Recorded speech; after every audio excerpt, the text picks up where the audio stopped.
Hello viewers, welcome to Bharati's inventions. ఈరోజు నా special ఏంటంటే, బయట వర్షం పడుతుంది కదా, మీకే అర్థమైపోయింది. చెన్నా మసాలా. ఇది చాలా సింపుల్గా, ఈజీగా, చాలా పిల్లలకు కానీ పెద్దలకు కానీ చాలా టేస్టీగా ఉండే చెన్నా మసాలా. నేను కాబూలి చెన్నా తీసుకున్నాను. ఇది 1 కప్ దాకా తీసుకున్నాను. కావాలంటే ఎంతైనా తీసుకోవచ్చు, ఎవరెవరు తినేదాన్ని బట్టి. నేను ఫస్ట్ అయితే దీన్ని 5 అవర్స్ దాకా వాటర్ వేసి నానపెట్టి ఉంచేసాను. కావాలంటే ఓవర్ నైట్ కూడా నానపెట్టేసి ఉంచుకోవచ్చు. మనకి ఎంత బాగా నానితే అంత బాగా మెత్తగా ఉడికితే బాగుంటుందన్నమాట ఈ చెన్నా మసాలా. ఇలా నానపెడితే మనకి బాగా వాటర్తో ఉబ్బి బాగా వస్తుంది, చాలా టేస్టీగా ఉంటుంది. ఇలా నానపెట్టుకున్న వాటిని మనము ఫస్ట్ బాయిల్ చేసుకోవాలి. నేను కుక్కర్లో వేసి బాయిల్ చేస్తున్నానండి. 3 విజిల్స్ అన్నా వస్తే మనకి పర్ఫెక్ట్గా చెనా మెత్తగా అవ్వకుండా, అలా అని బాగా గట్టిగా లేకుండా కరెక్ట్గా పర్ఫెక్ట్గా సరిపోతుంది. లైట్గా సాల్ట్ వేసేసి 3 విజిల్స్ వచ్చేదాకా బాయిల్ చేసుకుంటున్నాను. మీరు కూడా అలాగే ట్రై చేయండి. ఎక్కువ అయితే మరీ మెత్తగా అయిపోతుంది, బాగోదన్నమాట. 3 విజిల్స్ అయితే కరెక్ట్గా సరిపోతుంది.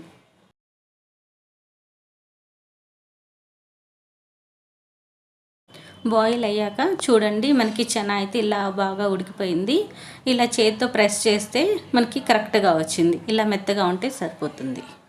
నేను వాటర్ అన్నీ డ్రైన్ చేసేసుకొని ఇవన్నీ పక్కన పెట్టేసి ఉంచుకున్నాను. ఫస్ట్ మనం మసాలాలోకి ఆనియన్స్ని చిన్న ముక్కలుగా కట్ చేసుకుంటున్నాను. ఇవేమంటే పైన చల్లుకోవటానికి. టమాటో కూడా చిన్న ముక్కలుగా, కొన్ని ఆనియన్స్ ఏమో కొంచెం పెద్దగా, కాస్త పచ్చిమిర్చి.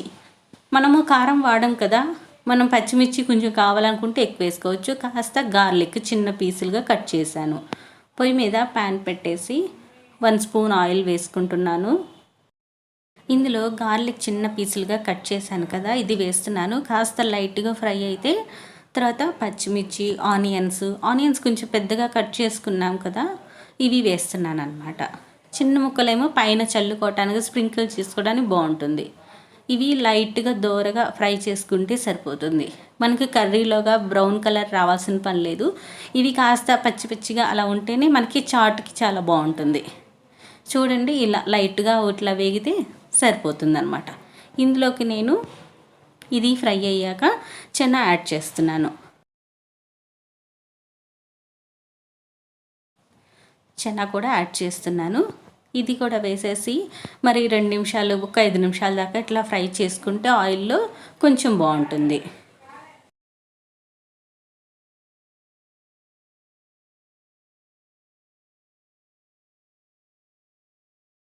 ఇది ఒక 2 మినిట్స్ తర్వాత నేను జీరా వేస్తున్నాను. జీరా వేసి మరి 2 నిమిషాలు అలా ఫ్రై చేసుకుంటే మనకి తినేటప్పుడు కూడా అలా తగులుతూ చాలా టేస్టీగా ఉంటుంది. మీరు కావాలంటే పౌడర్ కూడా యాడ్ చేసుకోవచ్చు. ఇది కొంచెం ఫ్రై అయ్యాక నేను చిన్న ముక్కలుగా కట్ చేసుకున్న టమాటో కూడా యాడ్ చేస్తున్నాను. మనకి చాట్ అంటేనే కాస్త లైట్గా పచ్చిగా ఉంటేనే చాలా బాగుంటుంది కదా. ఇది కూడా మరి 2 నిమిషాలు అలా వేగిస్తే ఫ్రై చేసుకున్నాం అనుకోండి, చెన్నాకి మనకి పట్టేదాకా సరిపోతుంది. నేను పైన కూడా కొంచెం చిన్న ముక్కలుగా కట్ చేసుకుని ఆనియన్స్ వేశాను. ఇవన్నీ వేసుకొని కలుపుకొని పైన లైట్గా నిమ్మరసము, కొత్తిమీర ఇవన్నీ వేసుకొని తింటే, మీరు కావాలంటే ఇంకా వేరే వెజిటబుల్స్ అంటే క్యారెట్ ఇవన్నీ కూడా కాస్త తురిమి వేసుకున్నా చాలా బాగుంటుంది. మా ఇంట్లో వాళ్ళకి ఇది ఇట్లాగే సరిపోతుంది. నేను లైట్గా పించ్ ఆఫ్ పసుపు వేశాను. కొంచెం కలర్ బాగుంటుంది, చూడటానికి బాగుంటుంది. ఈ చెన్నా చాట్ చాలా టేస్టీగా ఉంటుంది. ఇప్పుడు వర్షం పడుతుంది కదా, దీంట్లో కాస్త చాట్ మసాలా కూడా వేసుకోండి. మా ఇంట్లో వాళ్ళకి ఆ ఫ్లేవర్ నచ్చదు, అందుకనే వేయలేదు. మీరైతే వేసుకోండి, చాలా బాగుంటుంది ఫ్లేవర్. ఇప్పుడు చల్లగా వర్షం పడుతుంది కదా, ఈవినింగ్ టైంలో ఇలా స్నాక్గా చేసుకొని పిల్లలు పెద్దళ్ళు తిన్నా కానీ చాలా బాగుంటుంది. మనకి లైట్ డిన్నర్ అయిపోయినట్లుగా కూడా పర్ఫెక్ట్గా ఉంటుంది అన్నమాట. చూశారు కదా ఫ్రెండ్స్, ఈ వీడియో నచ్చితే కనుక మీరు తప్పకుండా ట్రై చేసి ఎలా ఉందో నాకు కామెంట్ చేయాలి. ఓకే ఫ్రెండ్స్, ఉంటానండి. బాయ్.